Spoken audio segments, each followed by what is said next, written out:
T, you know this feeling when you drive through Europe, Yes. the older villages, for example here in Romania, in the north, Transylvania. Yes.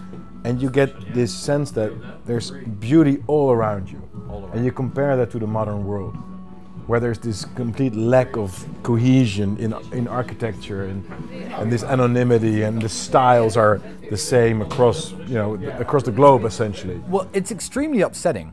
I read a book, a fictional book you may have read, Bram Stoker's Dracula, fictional novel. But it opened my eyes to something. Back in the 1850s, when these people were in Transylvania and they're describing this place, they're even describing the people who lived there as distinctly different from other groups who also lived there. They're explaining, oh, this group of Hungarians said this, these group of Slovaks in their traditional dress and their big black hats were dressed this way. And traditional dress and traditional architecture need to be embraced because it's all going down the toilet. And even 12 years ago, 13 years ago, when I was first getting rich enough to buy cars, I'd buy them in England and I'd drive them to Slovakia where I lived, or to Romania where I moved 10 years ago. And as you crossed countries' borders, you'd see distinct changes in everything. I mean, the people, the architecture, the customs, the food, even the police cars, what they sell at gas stations. You know, I was always on the lookout for police cars. I wasn't a criminal, but I did like to drive too fast. You sound like a politician. Yeah. However, you would drive from Germany, where the gas stations had pretty good food, into Slovakia, where they had garbage food, into Hungary, where they had the best food in all gas stations. And everything was uniquely different about going to countries. You'd drive from the Hungarian border across to Austria, and maybe you'd stop at a bar for a small beer, because the drinking limit was different. I think this idea of globalization, that every single aspect of every single country needs to be exactly the same. It's multiculturalism as well, that's the danger. Because everybody wants to be able to get a Turkish kebab and drink Russian vodka in their nightclub that looks American in any city in the world. And the dangerous thing about that is, I liken it to alcohol. You're a wine guy, I'm a whiskey guy. Wine's good, right? Whiskey's good. Jägermeister's good and tequila's good for certain occasions. But what do you get when you mix all four of them together? You get shit, and nobody wants to drink. But you can, if the order is right, it can be okay. Well, you could pull it off in one night, but if you mix it into one big jug and try to serve it to somebody, they'll say, what the hell have you done? The beautiful wine that was made by the vineyards who made this wine, and the whiskey that was made in Scotland by professional artisans, what you've done is you've ruined them both by trying to mix them together. Yeah. And that's why European separatism and nationalism in each individual country is important, because these didn't come along overnight. Hungary didn't just appear after World War II. These are hundreds of years, thousands of years in the making. But at the same time, there have been European style developments, there have been European art developments. We do share the same lingual history, and we're part of the same ethnic families. So and that's of course the danger of patriotism gone mad or gone wrong, where you say you're Dutch, so you have to drink beer.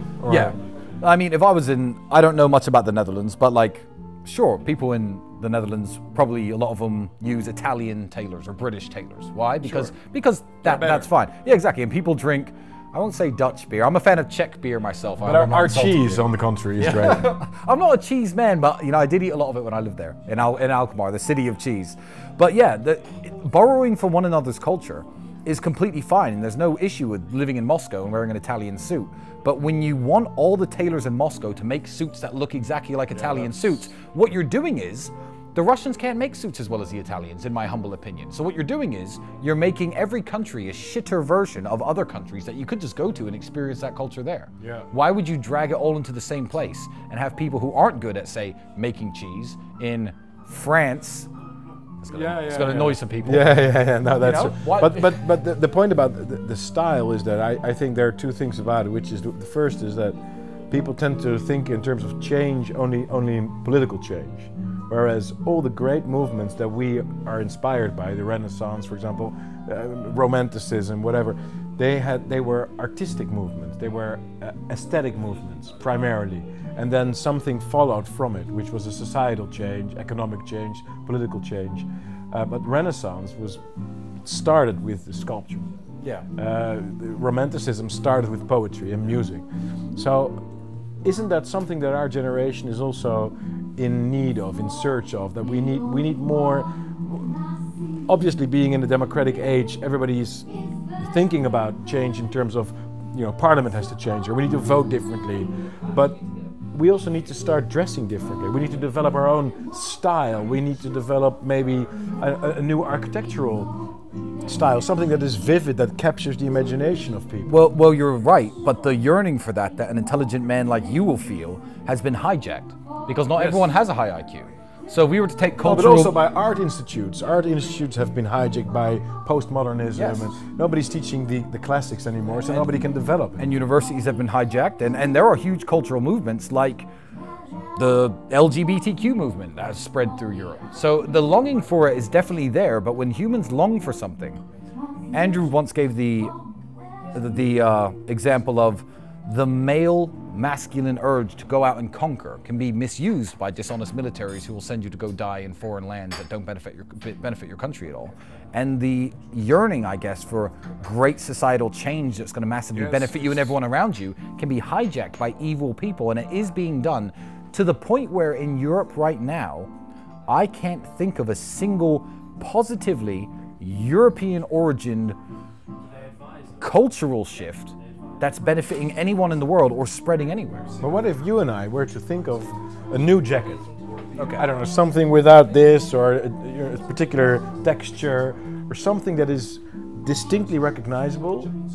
It's not weird, it's not ridiculous to wear it. You can wear it in a normal way, but it will inspire all the people that follow you, and maybe other people that follow me and others, to show that they're part of this new generation.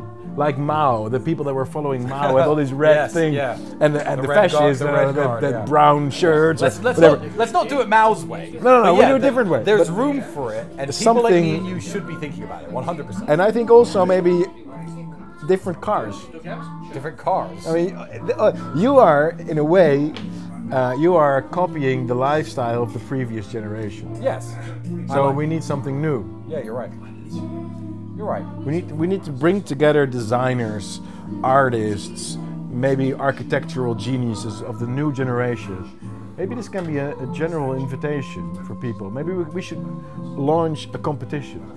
Design something that is uniquely from this generation, and it's distinct from previous fashion. And if we like it, we'll help make it real, we'll help sell it, and that person obviously gets a handsome reward. And and we will build from that. Our open challenge, internet, impress me.